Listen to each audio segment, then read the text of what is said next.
Hello, and welcome to What's the Big Idea? I'm your host, Andrew Whitmire.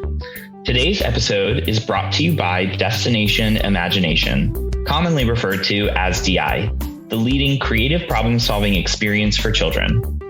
Through DI's innovative, project-based educational experiences, participants gain the skills that will set them up for success in careers like the one we're going to hear about today. Learn more about DI at destinationimagination.org. On today's episode, we are pleased to welcome Ted Tagami. Ted is the co-founder of Magnitude.io, which provides unique STEM experiences to future scientists and engineers around the world. Ted is also the education chair of the User Advisory Committee for the U.S. National Lab on the International Space Station. He's currently working on Exo Lab 9, an astrobotany experiment in microgravity.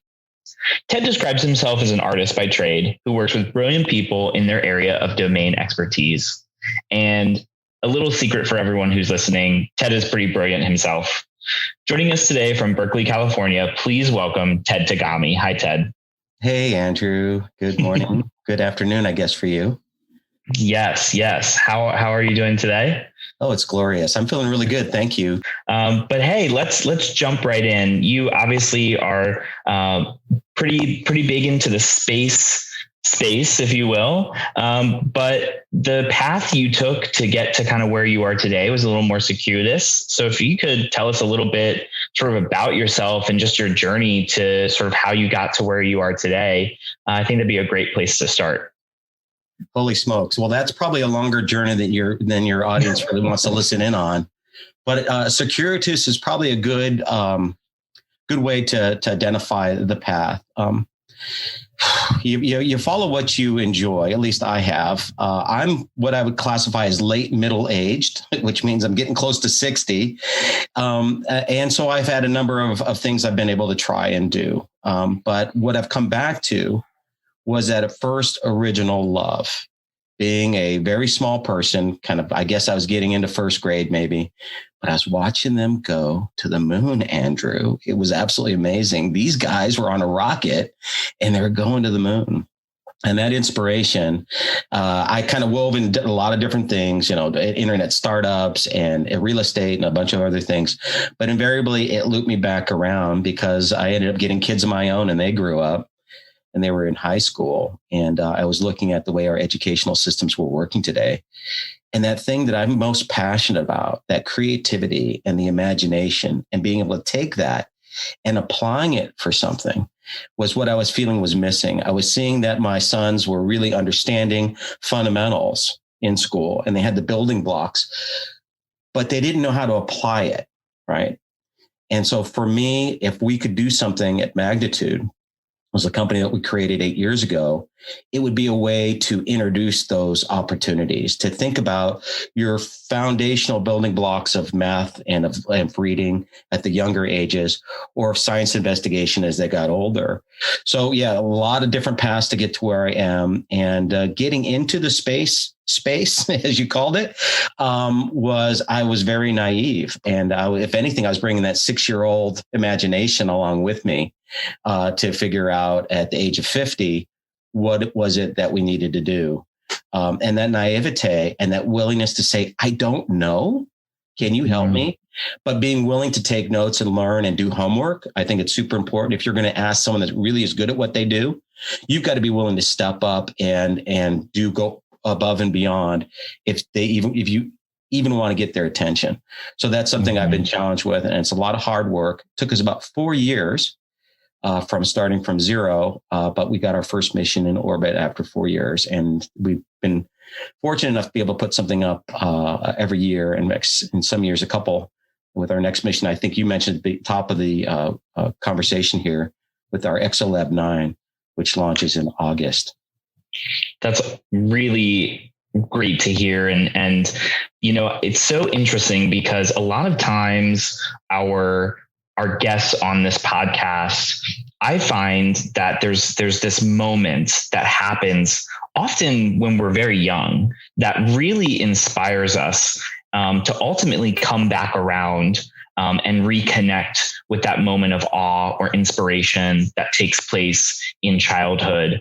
So it's great to hear that seeing, us going to space, humans going to space, going to the moon, those moments really sort of inspired you, and through the different experiences you had, sort of led you back around to the really important work that you're doing today with Magnitude.io. Now, with Magnitude.io, let's talk a little bit about that, because you've got a very unique project that actually just launched with Exo Lab 9. Can you tell our listeners a little bit more about Exo Lab 9 and its connection to the International Space Station? Absolutely. Let me start with a correction. So we just concluded Exo Lab 8. Okay, sorry about that. Lab 9 is scheduled to go up. And this is actually interesting. They're almost back to back, and we're replicating the mission from 8. But I'll rewind a little bit, because that might be a little kind of inside baseball. I want everyone to imagine that truck on the highway. And I think you've heard this example before, Andrew, but it's so relevant. There's a 40-foot container on that back of that truck, and it might have been on a ship a day ago, but it came from another country, or it might have been on a rail car. In the world of commerce, that's called intermodal transportation. And without intermodal transportation, we would not have the luxury goods that we get from around the world, or inexpensive products, clothing, et cetera. Intermodal transportation, fill the box. And if you can fill the box, you can send it somewhere. There is intermodal transportation for space. And that was the breakthrough moment for me, going from a kid watching a rocket go to the moon to this box. If I can fill the box, it's going to be easy for me to get to space. Still expensive, mind you, but it's a lot easier from an engineering perspective. And that box is just a 4-inch cube, right? And so, that if you get everything inside that volume, 10 centimeters on a side, weighing no more than like 1.3 kilograms, you can kind of build a satellite that takes a little more work, because you have to think about power and communications and your orbital mechanics and what have you. But if you can get to the space station, they're going to take care of a lot of that stuff for you. Again, it's kind of expensive, but it enables us to think about what you can do once you get up there. And I have to, first of all, give a big shout out and thanks to the U.S. National Laboratory on the International Space Station. U.S. National Laboratory is a nonprofit funded through an act of Congress in partnership with NASA. Provides half of the things we send up there, half of the upmass to the space station on the U.S. side, and also is responsible for half of the astronaut crew time. Not your new commercial crew that's coming up, but all of the NASA astronauts that are heading up there. So they're responsible for half of their crew time as well. So without their kind of partnership, we wouldn't be able to do the things we do. So we've got the intermodal transportation. We have the port, if you will, it's allowing us to dock our ship. And then we need a ride. And so there are a number of ways we can get up there. Often, I think a lot of people are excited about SpaceX. SpaceX is quite often the one that sends us up. We're on the SpaceX 23 resupply mission on August 29th on this one. So that's kind of like the mechanics of how these things work. But what's inside our container? What's inside our Exo Lab? So this building block I described, this 4-inch or 10 centimeter cube, is like a building block. It's like a Lego. So I can put 2 of these together, or 4 of these together, or 8 of them. And I've got a modular system that everyone else knows what to do with it, right? It can fit in these different places. So our lab experiment that goes up is 4 of these.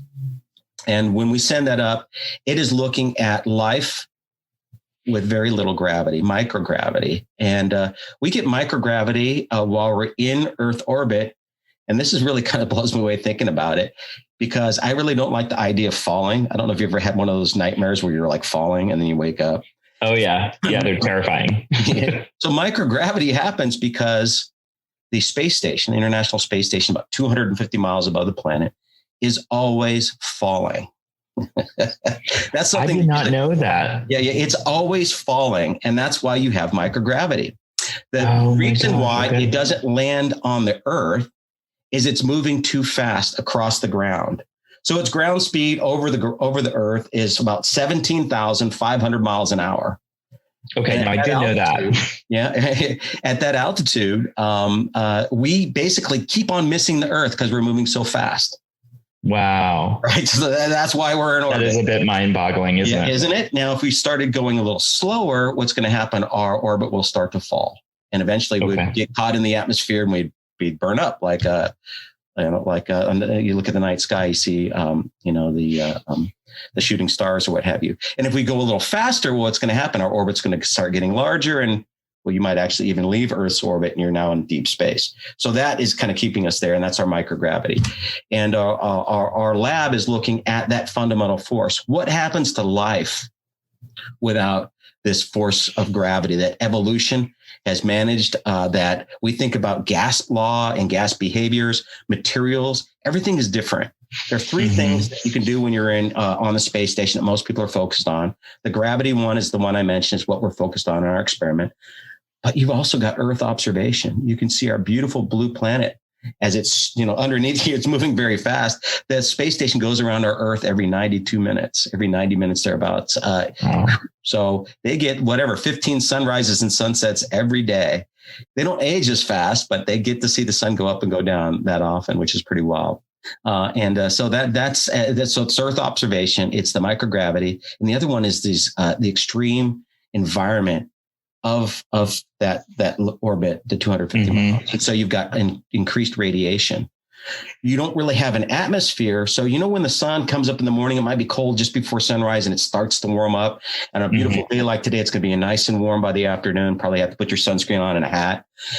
Well, if you're out in space, it's the sun hits you. It comes past the Earth, and all of a sudden whatever the 200 degrees Celsius for whatever it is, boom. And when it goes in the shadow of the Earth, cold, like minus 200, whatever the temperature, super cold. And so think about that expansion and contraction. Yeah, extreme fluctuations, right? Right. But I still haven't talked about our experiment. So anyway, what we're looking at, right, is we're imagining how we might, well, this is the fun part. It's like when I was a little kid again. How might you put a garden on Mars, right? Now, that is a cool question. Yeah, what's required to do that? And then probably more importantly for me, as I'm getting older and I'm thinking about all the things that ail our planet, how can we provide sustainable food here on Earth? And so we're looking at these plants. In this case, we're looking at a little legume. And you think about legumes, you think about like beans and what have you. But we're flying something called Trifolium praetens, red clover. And we decided to pick red clover because it has an interesting relationship with a bacteria that's found in soil around the world. And this bacteria is called rhizobia. And rhizobia has a very interesting advantage, I guess, in nature. It can actually absorb nitrogen, and most organisms cannot absorb nitrogen. So it knows how to do that. And nitrogen, if we understand our plants, need it. They need it pretty importantly. NPK, and nitrogen, potassium, and what's the other one? Phosphor. All super important for a plant's growth. In fact, if you pick up a bag at the nursery, you're going to see the NPK numbers there right on the bag. But nitrogen, this little bacteria can grab the nitrogen from the oxygen. From the atmosphere. And what does it do with it? It actually looks for and builds a symbiotic relationship with a plant like the red clover or like a green bean or chickpea, any of the legumes. And if it's the right species, they're actually going to do this little dance. And the plant says, hey, listen, I got a whole bunch of extra sugar because I'm doing this photosynthesis thing. And, I would kind of like your nitrogen. So down all the way in the soil at the root level, they do this little dance. And this is what my astrobotanists tell me. So I'm describing more as a layperson rather than don't ask me about the chemistry and what have you. But there's an interaction that happens at the root level. And you actually get these nodules forming that are these pockets of nitrogen that the plant can convert to nitrates and nitrites. And then I guess it converts to ammonia and some other things that the plant can use. And of course, the bacteria is loving those sugars. Feed me those sugars that are coming from photosynthesis. So the bacteria is happy, the plant's happy. And what's really cool is our soil is happy because our soil is getting enriched with nitrogen as opposed to, let's say, an artificial fertilizer. And the artificial fertilizers do an incredible, this is usually petroleum based. And what they're doing is they're really pumping our plants up and they grow really fast and big at a cost. It's literally sucking all the little microorganisms. They're killing those out and our soil's being depleted. So how might we use something like this rhizobia with these plants like these legumes, our little red clover, and find a way to build a sustainable agriculture here on Earth? And if we can learn how to do that, might we be able to do something on the surface of the moon or on Mars? It's a very long voyage to Mars, and packaged food isn't going to last under our current technology. In fact, the brightest people on the planet still haven't solved this problem. So I'm super excited about that. And I'm super excited about getting young people involved in these investigations and imagining what they might do if they want to put something on another planet, or what they might want to do just in their own backyard to make their backyard more healthy and growing some cool food. It's amazing. It actually, as you were describing sort of the interplay between the soil and the plants, it almost sounds like it's like a natural bartering system that like Mother Nature kind of has, right? Between things have evolved, right? Yeah. And I think it also, it makes me think of the fact that, our natural systems that we have, I think we don't think of trees and plants and all of these other sort of living organisms that exist as being able to intelligently communicate.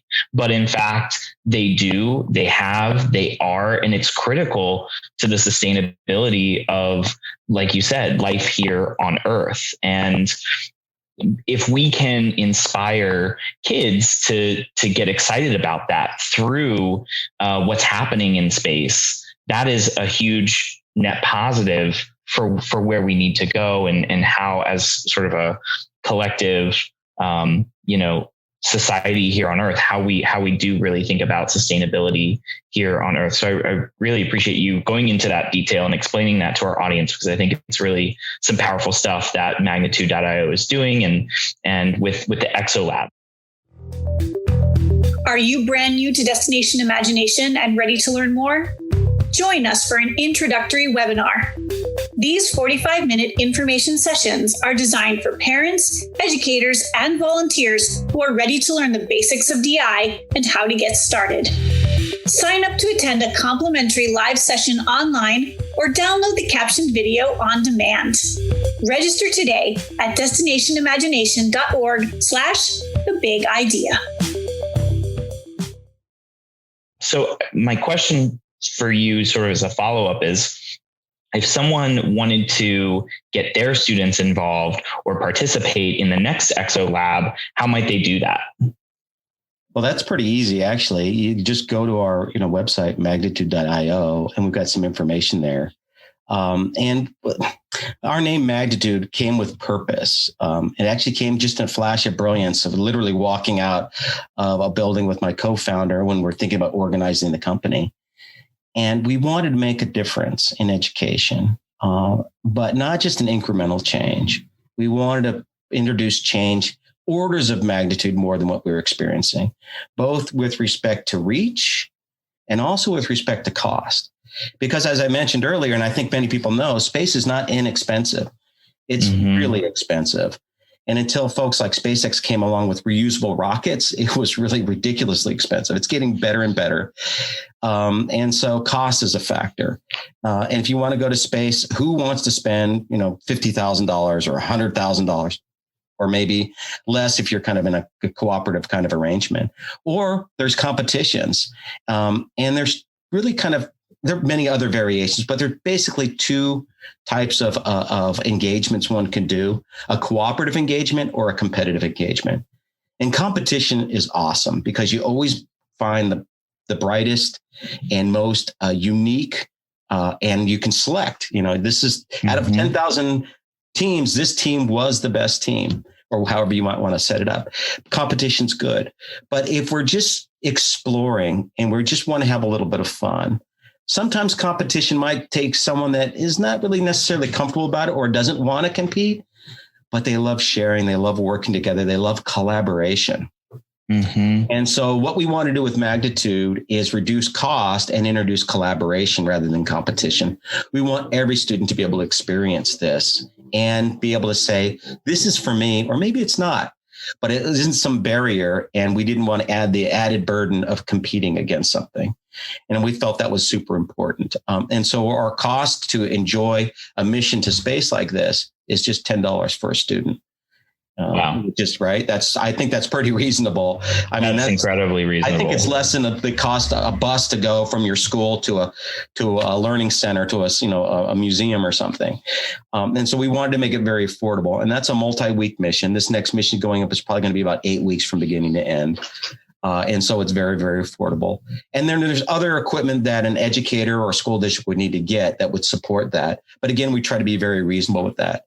So under $500, a classroom can get set up with that basic architecture. And then each of the students at $10 a seat would join us on the ride. That 4-inch cube that I talked about, the cube labs or the cube sats, our variation in Earth are 2 of those. So about 8 inches tall, or about 20 centimeters tall by 4 by 4 to replicate what our Exo Lab does in space. And that growth chamber is a network of Internet of Things device that's connecting schools around the world to the laboratory experiment that's in orbit. So while your classroom is looking at this dance between the bacteria and the plant on Earth with gravity, you can also see what's happening in other parts of the world. So you might be in Boston or here in San Francisco, but you might have a school on our network from Sydney or from somewhere in Sri Lanka or in South Africa or Greece. And so that worldwide connection is a lot of fun because it opens it up beyond the science, where you can actually exchange and communicate with them as well. So it's super easy to get started. Go to magnitude.io. You can join us. And I'm very wordy, as you can probably tell from our conversation, Andrew, and I'm always willing to chat more and provide more details. So hopefully I'm not just over talking here. No, it's really good. And I think actually getting down to the specifics is really helpful to really understand what it is that like teachers and students and educators are actually participating in. So really what you're talking about too is you're tracking what's happening on the International Space Station. And at the same time, you're sort of doing that control experiment with your class and potentially classrooms all over the world to look and sort of compare what's happening both on the International Space Station and sort of at home in your location with the plants that you're growing as well, right? Exactly right. And that's where the fun begins. Thanks for listening to What's the Big Idea? This is part 1 of 2 of our interview with Ted Tagami from magnitude.io. Tune in next week for part 2. We would like to acknowledge that this episode of What's the Big Idea was recorded on land originally inhabited and cultivated by the Lenape and Ohlone and Shawnee nations. We are grateful for this land and for the people who have stewarded it for generations. This episode was produced by Kelsey Selleck with additional material provided by Renee Rainville and Johnny Wells and music by Kevin MacLeod. Special thanks to our guest, Ted Tagami, for joining us today. You can learn more about Ted by following him on social media at Tagami. To learn more about our show and about DI, visit us at destinationimagination.org. Destination Imagination is a US-based charitable 501c3 nonprofit with a global reach, and we rely on donations from listeners like you to support our mission and inspire and equip youth to imagine and innovate through the creative process. If you'd like to inspire even more big ideas for young people around the world, please consider making a charitable contribution to Destination Imagination at destinationimagination.org/donate. I'm Andrew Whitmire. Thanks for listening to What's the Big Idea?